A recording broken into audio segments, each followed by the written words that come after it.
Muy buen día a todos. Mi nombre es Ever Gerardo Lugo Granados. El día de hoy voy a presentar un tema de investigación que lleva por título Análisis termoeconómico en campos de colectores solares, un enfoque en los modelos de flujo constante y flujo variable. Esta investigación la realicé en colaboración con el doctor Lázaro Canizales Dávalos y el doctor Martín Picón Núñez. El contenido de esta presentación es el siguiente: introducción, metodología, resultados, conclusiones y referencias. En esta investigación se analizan los modelos de operación, flujo constante y flujo variable de un campo de colectores solares de placa plana. Esto con el objetivo de determinar cuál modelo presenta un mejor rendimiento termoeconómico. Para el caso de flujo variable, el flujo que pasa a través de la red de colectores se está modificando en función de las condiciones meteorológicas para mantener la temperatura de salida constante. En el caso del flujo constante, el flujo que pasa por la red de colectores se mantiene constante. Sin embargo, la temperatura a la salida de estos colectores se va a estar modificando en función de las condiciones meteorológicas. Se usa como caso de estudio una planta pasteurizadora que se alimenta con energía solar. En nuestra investigación nos enfocamos únicamente al análisis de este campo de colectores solares, a la carga térmica almacenada, a la temperatura de entrada y salida del agua en el pasteurizador y a la recirculación del agua por la red de los colectores solares. La red de colectores solares que se analiza consta de 32 equipos. Esta red está dividida en 4 filas. Cada fila consta de 8 colectores conectados en serie. Cabe señalar que las temperaturas a las que opera la red de colectores son relativamente altas. La temperatura de entrada es arriba de 75 grados centígrados y la temperatura de salida es arriba de los 85 grados centígrados. Las condiciones climatológicas, como son radiación solar, temperatura ambiente y velocidad del aire, son parámetros que afectan directamente el desempeño térmico e hidráulico de un colector solar. En las gráficas se muestra la variación de estos parámetros a lo largo de un día solar. Se observa claramente cómo se están modificando en todo momento. Varios autores han reportado trabajos donde analizan la influencia de las variables de operación y condiciones climatológicas en el rendimiento térmico de los colectores solares. Sin embargo, en los estudios reportados hasta el momento, no consideran el ensuciamiento por scaling en sus análisis. La deposición de sales minerales sobre la superficie de los colectores se considera como scaling, el cual tiene un efecto importante en el desempeño térmico e hidráulico de los colectores. Es por ello que en este estudio se incluye este parámetro. Metodología.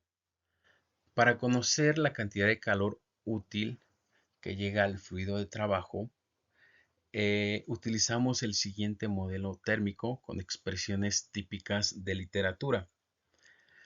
El proceso de un colector solar es el siguiente. La radiación total que llega al colector se absorbe como calor, QA. Parte de este calor se transfiere a la placa absorbente, QW, y la otra parte se pierde hacia el medio ambiente, QL. Posteriormente, el calor que absorbe la placa se absorbe hacia el fluido de trabajo como calor útil. Este calor útil depende del factor de remoción y de la cantidad de calor que contenga la placa.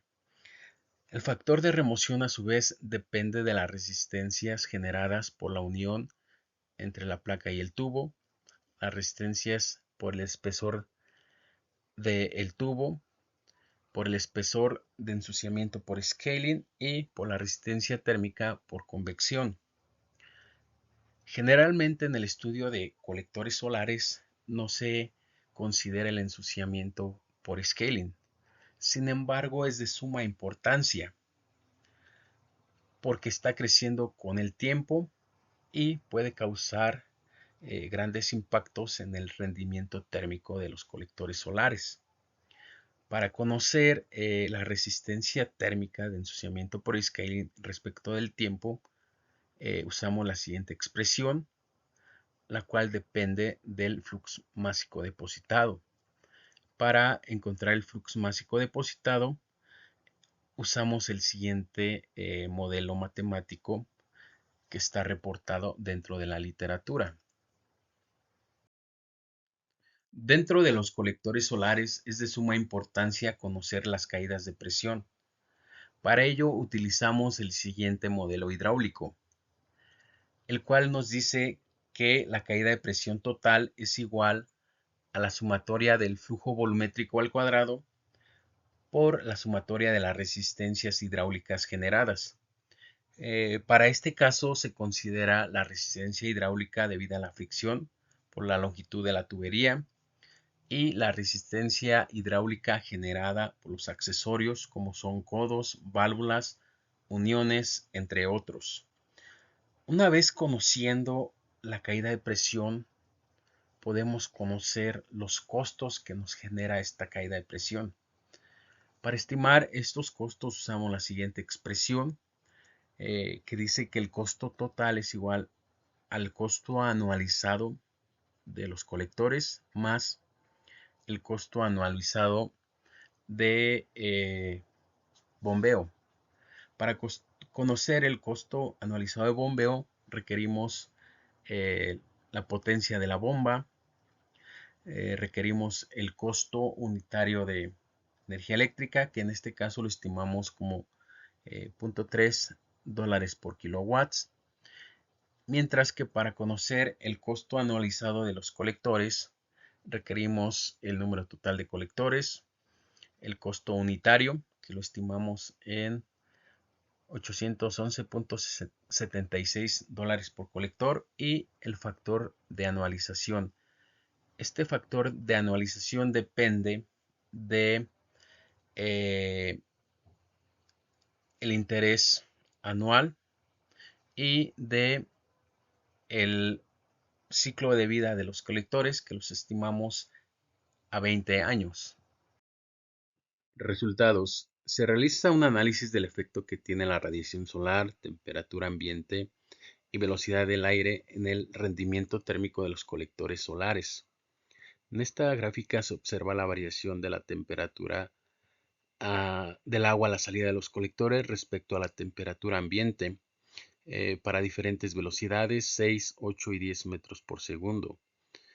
Se aprecia que un incremento en la temperatura ambiente de 10 grados ocasiona que incremente 1 grado la temperatura del agua a la salida de los colectores. Este efecto es similar para las tres velocidades graficadas, 6, 8 y 10 metros por segundo. En esta otra gráfica se aprecia la variación de la temperatura a la salida de los colectores respecto a la velocidad del aire, manteniendo constante la temperatura ambiente a 30, 25 y 20 grados centígrados. Se observa que con una velocidad de 6 metros por segundo y una temperatura en 20 y 30 grados centígrados, la velocidad del agua a la salida de los colectores es de 81.5. Al aumentar la velocidad del aire, esta temperatura disminuye 0.2 grados centígrados. Ocurre lo mismo para las temperaturas ambientes de 25 y 20 grados centígrados. En esta otra gráfica se muestra el efecto que tiene la radiación solar en el diseño de una red de colectores. Se grafica la variación de la temperatura del agua a la salida de los colectores, número de colectores, respecto a la radiación solar. Si nosotros diseñamos con una radiación solar de 625 watts por metro cuadrado, para obtener una temperatura de 85 grados se requieren 8 colectores por línea conectados en serie. Si operamos o diseñamos con una radiación de 575 watts por metro cuadrado, para alcanzar esa temperatura de 85 grados centígrados se requieren 17 colectores. Es decir, con 575 el número de colectores aumentó el 52% respecto a si tenemos 625 watts por metro cuadrado. Para alcanzar, o la diferencia del tiempo para alcanzar esa radiación es de 15 minutos. A las 8:45 tendríamos 575 y a las 9 tendríamos 625 watts por metro cuadrado. Entonces, se debe comenzar a operar no a un cierto horario, sino cuando se tenga una buena radiación para poder ahorrar en colectores y en tiempo de operación. En estas gráficas se muestran los efectos del ensuciamiento por scaling cuando se opera con flujo constante y flujo variable. En esta gráfica se muestra la variación del flujo volumétrico respecto a la hora solar cuando se opera con el modelo de flujo variable en condiciones limpias y en condiciones de ensuciamiento. Se observa que cuando no existe ensuciamiento, se alcanza un flujo de 45 litros por minuto. Después de 9 meses de estar operando, se reduce el flujo volumétrico 10 litros por minuto. Después de 18 se reduce 20 litros por minuto respecto a las condiciones limpias. Esta reducción del flujo volumétrico me ocasiona que se obtenga menor carga térmica. En esta otra gráfica se observa la variación de la caída de presión respecto a la hora solar. Esto para el modelo de flujo variable. En condiciones limpias, la caída de presión es una caída de presión típica. Sin embargo, después de 9 meses de operación, esta caída de presión aumenta a más de 2000 kilopascales. Con un tiempo de operación después de 18 meses, la caída de presión aumenta a más de 14,000 kilopascales, lo cual es muchísimo. En esta otra gráfica se observa la variación de la temperatura respecto a la hora solar cuando se opera con un modelo de flujo constante. Se observa que en condiciones limpias la temperatura máxima que se alcanza es de 114 grados centígrados. Después de 9 meses de operación, la temperatura se reduce alrededor de 1 grado centígrado. Después de 18 meses, la temperatura se reduce alrededor de 4 grados centígrados respecto a condiciones limpias. Entonces, este es el efecto que tiene el ensuciamiento cuando se opera con flujo constante. En esta otra gráfica se muestra la variación de la carga térmica respecto a la hora solar para los modelos de flujo constante y flujo variable. Se observa que con el modelo de flujo variable se obtiene la mayor carga térmica, que es de aproximadamente 2.900 kilowatts hora.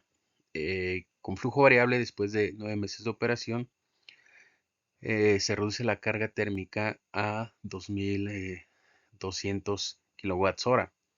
Y después de 18 meses, esta carga térmica se reduce a un poco más de 1.500 kilowatts hora. Para el modelo de flujo constante, operar con condiciones limpias, se obtiene una carga de poco más de 1.500 kilowatts hora. Operando a 9 y 18 meses, se reduce, pero en muy poco porcentaje esta carga térmica. En las siguientes tablas se muestran los resultados de costos en condiciones limpias y cuando existe ensuciamiento por scaling. En esta tabla se muestran los resultados en condiciones limpias para 3 escenarios, caso de referencia, modelo de flujo constante, modelo de flujo variable. El caso de referencia opera con flujo constante, nada más que se mantienen constantes las temperaturas de salida. El costo para el caso de referencia es de $2,613.72 y la carga térmica que obtiene es de 13,831.93 kWh. Al hacer una relación entre carga térmica y costos, obtenemos el costo unitario por kilowatt hora de $0.189. Para el caso de flujo constante, el costo unitario que se obtiene es de $0.072 por kilowatt hora. La temperatura a la salida de los colectores es variable, pero la temperatura en el tanque alcanza desde 101.20 grados centígrados. Para el caso de flujo variable, el costo unitario que se obtiene es de $0.048 por kilowatt hora, el cual representa pues el menor costo de los tres casos analizados. Cuando existe ensuciamiento después de 18 meses de operación, para el caso de referencia, el costo unitario aumenta de $0.189 a $0.191. El incremento es mínimo. Para el modelo de flujo constante, el costo unitario también aumenta, pero es pequeño, de $0.072 a $0.077 por kilowatt hora. La temperatura en el tanque disminuye a 99.5, lo que representa 1.7 grados centígrados. Para el caso de flujo variable, el costo unitario se incrementa más de 3 veces, es decir, aumenta de $0.048 a $0.154 por kilowatt hora. Es bastante lo que aumentó. Pues las temperaturas se mantienen constantes para este caso. Conclusiones. Cuando se opera con una temperatura de entrada relativamente alta, 75 grados centígrados, se requiere de una radiación elevada, mayor a 550 watts por metro cuadrado, para alcanzar la temperatura objetivo de 85 grados centígrados. Con una radiación menor a 600 watts por metro cuadrado, se necesitan 17 colectores para alcanzar la temperatura objetivo de 85 grados. Operando por arriba del nivel de esta radiación se reduce el área 53%, por lo que se recomienda operar durante un horario cuando la radiación exceda los 600 watts por metro cuadrado, en lugar de intentar incrementar el área de recolección. De acuerdo con el diseño de red, la configuración de 4 líneas con 8 colectores conectados en serie por línea es suficiente para proporcionar la carga térmica al proceso. Con esta configuración operando con flujo constante, la carga térmica puede incrementar 162%, mientras que con flujo variable se incrementa en un 331%. Bajo condiciones limpias, operar con flujo variable presenta mejor rendimiento termoeconómico. Se logra un 64% más de carga térmica y 33% menor de costos de operación en comparación con el modelo de flujo constante. Si comparamos el uso de energía solar con el de gas natural, usando colectores solares con un modelo de operación de flujo variable, reduce los costos más de la mitad para producir energía térmica, $0.048 por kilowatt hora, en comparación con el uso de gas natural, asumiendo que tiene un costo unitario de $0.1 por kilowatt hora. Sin embargo, los efectos del ensuciamiento por scaling deben ser considerados. Si se opera por 18 meses sin dar mantenimiento, el costo usando colectores incrementa a $0.154 por kilowatt hora, lo cual ya no es rentable. En presencia de scaling, es mejor operar con un caudal constante, ya que el ensuciamiento tiene un menor impacto en el rendimiento termoeconómico de los colectores. Para maximizar los beneficios del campo solar, Lo ideal es operar con un caudal variable y realizar la limpieza al menos una vez al año para una viabilidad económica. Algunas referencias consultadas. Quiero expresar mi agradecimiento a la Universidad Autónoma de Zacatecas, a la Universidad de Guanajuato y al CONACYT por su apoyo para poder seguir haciendo investigación. De mi parte sería todo. Gracias por su atención.